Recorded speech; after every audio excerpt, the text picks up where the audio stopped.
Hello everyone. प्राचीन भारत के इतिहास के स्रोतों की कड़ी में आज हम आठवीं कड़ी लेके आए हैं। और आज साहित्यिक स्रोतों में पांचवीं कड़ी और ब्राह्मण धर्म से संबंधित साहित्य की अंतिम कड़ी। इस कड़ी में हम ब्राह्मण धर्म से संबंधित कुछ और स्रोतों के बारे में अध्ययन करेंगे। आगे बढ़ने से पहले थोड़ा रिकैप कर लें। हमने प्राचीन भारत के इतिहास को जानने के स्रोतों का अध्ययन प्रारंभ करते समय इन स्रोतों को तीन भागों में विभाजित किया था: पुरातात्विक स्रोत, साहित्यिक स्रोत और विदेशी यात्रियों के विवरण। पुरातात्विक स्रोतों के बारे में हम अध्ययन कर चुके हैं और साहित्यिक स्रोतों के बारे में हमने प्रथम ब्राह्मण धर्म से संबंधित साहित्य को लिया है, जो धार्मिक साहित्य का एक पार्ट है। और इसके अंतर्गत हमने अभी तक वेद, ब्राह्मण, आरण्यक, उपनिषद, सूत्र, वेदांग, इनका अध्ययन हम कर चुके हैं। इसके साथ साथ उपवेद का भी हमने अध्ययन कर लिया है। आज हम स्मृतियाँ, महाकाव्य और पुराणों के बारे में अध्ययन करेंगे। स्मृतियाँ, जिन्हें धर्मशास्त्र भी कहा जाता है, इनकी रचना सूत्र साहित्य के बाद हुई और इन्हें धर्मशास्त्र इसलिए कहा जाता है कि इन स्मृति ग्रंथों में मानव के जीवन को समाज युक्त बनाए रखने के लिए, अर्थात समाज में वह एक सामाजिक प्राणी की तरह व्यवहार करे और उसके लिए उसे किन किन नियमों का पालन करना चाहिए, किन नियमों का पालन नहीं करना चाहिए, कौन सी चीज़ें धर्म विरुद्ध हैं और कौन सी धर्म सम्मत है, इन समस्त बातों का विवरण एक नियमबद्ध करने का प्रयास किया गया है। और चूँकि इसे एक धर्म के अनुकूल जो नियम बनाए गए हैं वो उनकी विवरण इन ग्रंथों में दिया गया है, इसलिए इन्हें धर्मशास्त्र कहते हैं। धर्मशास्त्रों में या स्मृति ग्रंथों में सबसे प्राचीन स्मृति ग्रंथ मनुस्मृति है, जिसे मानव धर्मशास्त्र भी कहा जाता है। इसका रचना काल 200 ईस्वी पूर्व से लेकर 200 ईस्वी के मध्य कहीं माना जाता है। और इसी प्रकार कुछ महत्वपूर्ण उल्लेखनीय स्मृतियों का वर्णन हमने यहाँ पर किया है। याज्ञवल्क्य स्मृति, जिसका काल 100 ईस्वी से लेकर 300 ईस्वी के बीच माना जाता है। नारद स्मृति, जो 300 से 400 ईस्वी के मध्य। पाराशर स्मृति, जो 300 से 500 ईस्वी के मध्य। बृहस्पति स्मृति का काल 300 से 500 ईस्वी के मध्य। कात्यायन स्मृति का काल भी 300 से 500 ईस्वी के मध्य माना जाता है। इसके अलावा विष्णु स्मृति और देवल स्मृति भी स्मृति ग्रंथों में महत्वपूर्ण ग्रंथ हैं। जहाँ तक हम इनके काल की बात हम करें, अगर इनके बारे में इतिहास की जानकारी से संबंधित बात करें तो मनुस्मृति से हमें सुंकाल की जानकारी मिलती है और नारद स्मृति गुप्तकालीन मानी जाती है। इन स्मृति ग्रंथों पे बाद में अनेक विद्वानों ने उनकी टीकाएँ भी लिखी हैं, उनका थोड़ा अपने सरल शब्दों में उसे व्याख्या करने की प्रयास किया है, जिन्हें हम भाष्य भी कहते हैं। और ये ग्रंथ भी हमें भारत की संस्कृति को समझने के लिए बहुत इम्पोर्टेंट है।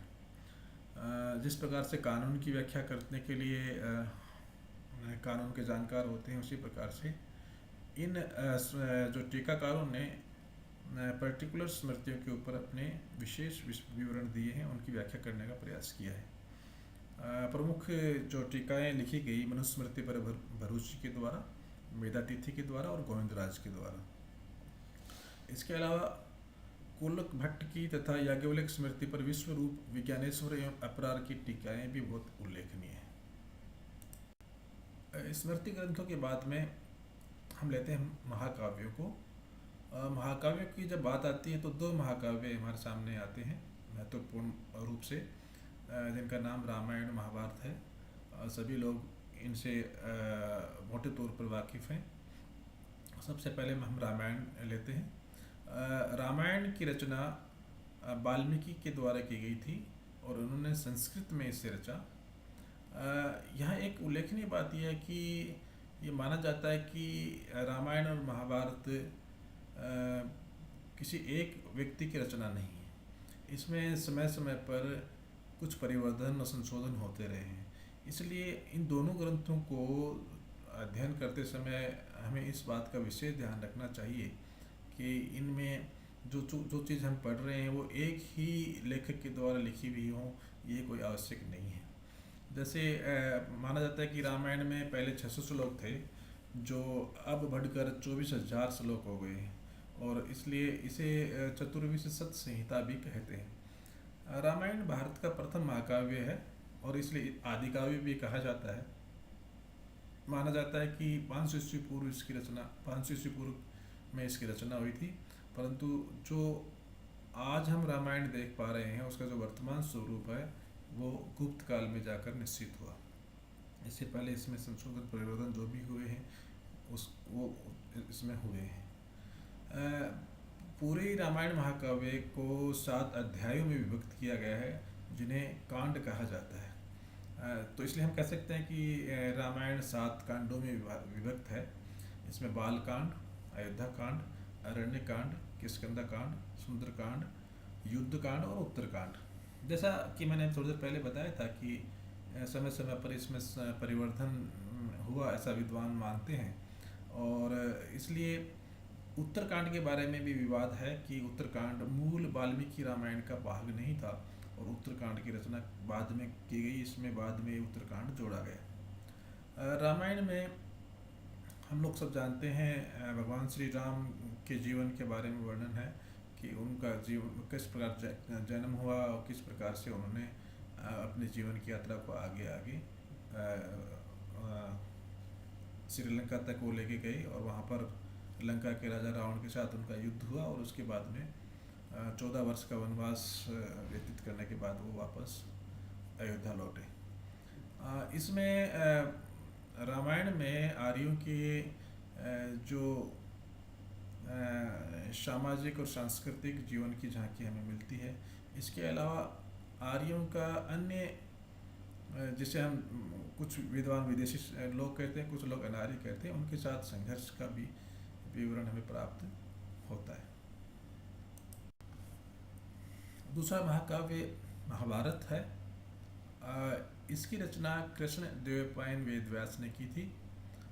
शुरुआत में माना जाता है कि इसमें 8,800 श्लोक थे और ये जय संहिता कहलाता था। बाद में इसके श्लोकों की संख्या बढ़कर 24,000 हो गई और ये भारत के नाम से पुकारा जाने लगा। वर्तमान में इसमें 1,00,000 श्लोक हैं और ये चूँकि और वृद्ध हो गया इसलिए इसे महाभारत कहा जाने लगा।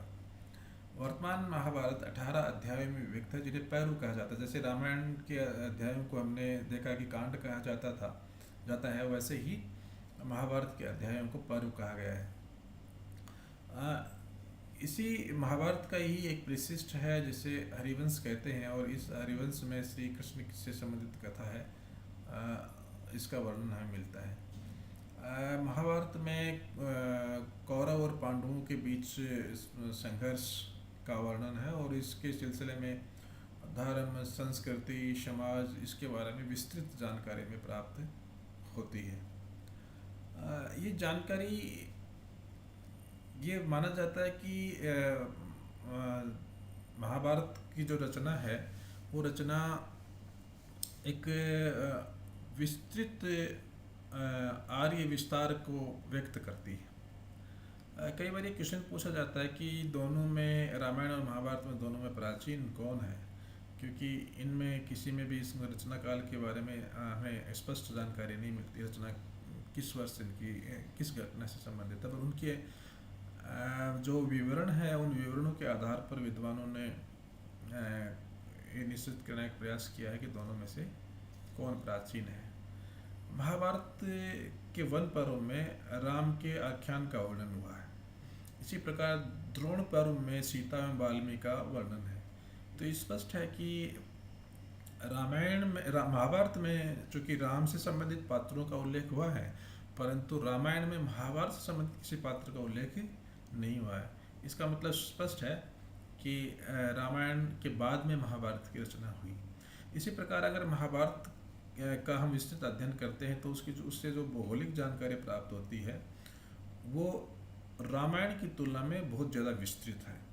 अर्थात रामायण में बहुत कम जो क्षेत्र है उनके बारे में वर्णन है, परंतु महाभारत में एक विस्तृत जानकारी हमें मिलती है।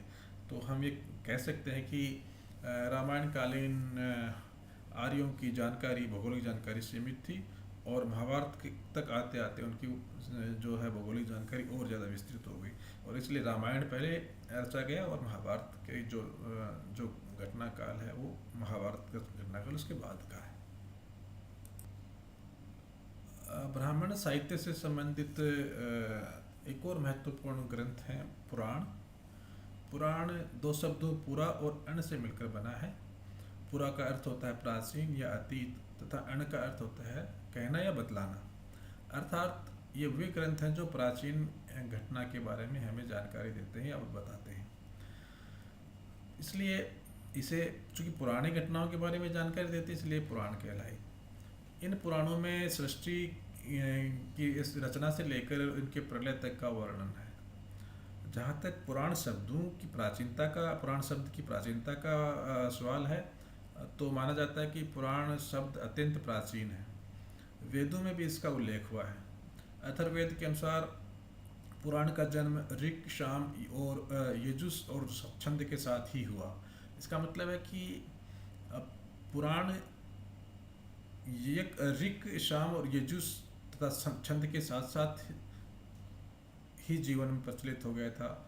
उस समय से ही पुराण का प्रचलन था। शतपथ ब्राह्मण में पुराणों को वेद कहा गया है। छांदोग्य उपनिषद में पुराण को इतिहास के साथ पांचवा वेद कहा गया है। इसी प्रकार बृहदारण्यक के उपनिषद और महाभारत में कहा गया है कि वेदों का अर्थ का विस्तार पुराण के द्वारा किया जाना चाहिए। अर्थात अगर हमें वेदों के अर्थ को सही मायनों में समझना है, वेद क्या कहना चाहते हैं, उसका अगर अर्थ हमें जानना है, तो उसको पुराणों के साथ साथ उसका अध्ययन करना चाहिए। तो ये जो बात है, ये है पुराणों की बहुत इम्पोर्टेंस यहाँ पर व्यक्त करता है। इसी प्रकार ये भी माना जाता है कि वैदिक काल में पुराणों का अत्यधिक महत्व था और पुराणों को इतिहास के बराबर ही स्थान दिया जाता था। पुराणों की संख्या 18 मानी जाती है और इनकी अधिकांश की रचना 3री-4थी शताब्दी ईस्वी पूर्व की मानी जाती है। 18 जो पुराण हैं वो आप स्लाइड में देख पा रहे हैं। मत्स्य पुराण, वायु पुराण, विष्णु पुराण, ब्रह्मांड पुराण, भागवत पुराण, मार्कंडेय पुराण, शिव पुराण, पद्म पुराण, नारदीय पुराण, अग्नि पुराण, भविष्य पुराण, ब्रह्मवैवर्त पुराण, लिंग पुराण, स्कंद पुराण, वामन पुराण, कूर्म पुराण, गरुड़ पुराण, वराह पुराण। पुराणों में मुख्य रूप से 5 विषय हैं। इसमें 5 विषयों को लेकर पुराणों की रचना की गई है। सर्ग, प्रतिसर्ग, वंश, मनवंतर और वंशानुचरित। ये 5 विषय पुराणों के मुख्य रूप से हैं। सर्ग अर्थात सृष्टि यानी उत्पत्ति, जीवन की उत्पत्ति किस प्रकार से हुई, उसका वर्णन सर्ग के अंतर्गत किया गया है। प्रतिसर्ग मतलब सृष्टि की उत्पत्ति हुई, उसके बाद में प्रलय और उसके बाद में पुनः उसका विकास किस प्रकार से हुआ, उसका वर्णन प्रतिसर्ग में किया गया है। वंश विषय के अंतर्गत देवताओं और ऋषियों की सूची, उनकी वंशावलियाँ दी गई हैं। इसी प्रकार मनवंतर में महायुग का वर्णन अर्थात 14 मनु के जो काल हुआ उसका वर्णन है। और अंतिम इसका विषय है वंशानुचरित। ये ऐतिहासिक दृष्टि से बहुत इम्पोर्टेंट है, क्योंकि वंशानुचरित में राजाओं की वंशावली दी गई है। तो इसलिए अगर हम इतिहास के स्रोतों के दृष्टिकोण से अगर हम बात करें, तो हमारे लिए पुराणों में वंशानुचरित बहुत इम्पोर्टेंट है। वो हमें तत्कालीन राजाओं और राजनीति के बारे में बहुत विस्तृत जानकारी प्रदान करती है। परंतु यह भी उल्लेखनीय है कि सभी 18 पुराणों में हमें वंशानुचरित नहीं मिलता। केवल 5 पुराणों में ही वंशानुचरित मिलता है, जिसमें मत्स्य पुराण, वायु पुराण, विष्णु पुराण, ब्रह्मांड पुराण एवं भागवत पुराण सम्मिलित हैं। पुराणों की रचना किसने की, यह उल्लेखनीय बात, जानकारी रखने वाली बात है। माना जाता है कि ब्रह्मा जी ने वेद व्यास जी को पुराणों का ज्ञान दिया, और इसलिए वेद व्यास को पुराणों के रचयिता माना जाता है। और वेद व्यास जी ने अपने शिष्य लोमहर्ष ने उग्र श्रवा सहित अपने 6 शिष्यों को पुराणों का ज्ञान दिया, और इसी प्रकार आगे पुराणों की रचना क्रम उसी शिष्य गुरु शिष्य की परंपरा के अनुसार चला। एक और इम्पोर्टेंट बात यह है कि पुराणों की जो लेखन शैली है वो भविष्य कथन प्रकार की है, अर्थात उसमें कह रखे कि इतने साल बाद में ये काम ये राजा होगा, वो इस प्रकार के कार्य करेगा, इस प्रकार की भविष्य में जो भविष्यवाणी करने वाली से कथन है, इस प्रकार की उसकी लेखन शैली है। परंतु इससे हमें ये नहीं समझना चाहिए कि वो भविष्यवाणी कर रहा है, बल्कि ये उसकी कथन की शैली को इंगित करता है। सारे पुराणों में मत्स्य पुराण सबसे प्राचीन और प्रामाणिक माना जाता है। इन पुराणों से जहाँ तक इतिहास की जानकारी का मामला है, संबंध बात है, तो पुराणों से हमें मानव सृष्टि के आदिकाल से लेकर गुप्त काल तक की राजनीतिक, सांस्कृतिक और सामाजिक जानकारी मिलती है। मत्स्य पुराण और विष्णु पुराण बहुत इम्पोर्टेंट है। मत्स्य पुराण से हमें आंध्र सातवाहन काल की, विष्णु पुराण से मौर्य काल की और वायु पुराण से गुप्त काल की जानकारी मिलती है। प्रतियोगी परीक्षाओं के दृष्टिकोण से ये बिंदु बहुत इम्पोर्टेंट है। इसके ऊपर कई बार क्वेश्चन पूछे जाते हैं कि मौर्य काल की जानकारी किस पुराण से प्राप्त होती है, या आंध्र सातवाहन काल की जानकारी किस पुराण से होती है, या फिर गुप्त काल के संबंध में जानकारी का कौन सा पुराण एक बड़ा स्रोत है। तो ये ध्यान रखने वाली बात है। मत्स्य पुराण हमें आंध्र सातवाहन काल की, विष्णु पुराण हमें मौर्य काल की, और वायु पुराण गुप्त काल के बारे में जानकारी प्रदान करती है। पुराणों के साथ साथ कुछ उपपुराण भी लिखे गए, जैसे वेदों के उपवेद हैं वैसे ही पुराणों के उपवेद भी हैं। 29 उपपुराण पुराणों के भी उपपुराण हैं। कुल पुराणों के 29 उपपुराण माने जाते हैं। पुराण प्राचीन भारतीय संस्कृति, समाज और राजनीति को धर्म और राजनीति को समझने के लिए बहुत महत्वपूर्ण ग्रंथ हैं, परंतु इन्हें बहुत सावधानी से समझने की आवश्यकता है। आशा है आज का टॉपिक आपके लिए ज्ञानवर्धक सिद्ध होगा, और यहाँ पर आकर हम साहित्यिक स्रोतों के अंतर्गत धार्मिक स्रोतों में ब्राह्मण धर्म से संबंधित साहित्यिक स्रोतों का अध्ययन पूर्ण कर लेते हैं। अगले टॉपिक में हम साहित्यिक स्रोतों के अंतर्गत जो अन्य धर्म से संबंधित साहित्यिक स्रोत हैं उनका अध्ययन करेंगे। धन्यवाद।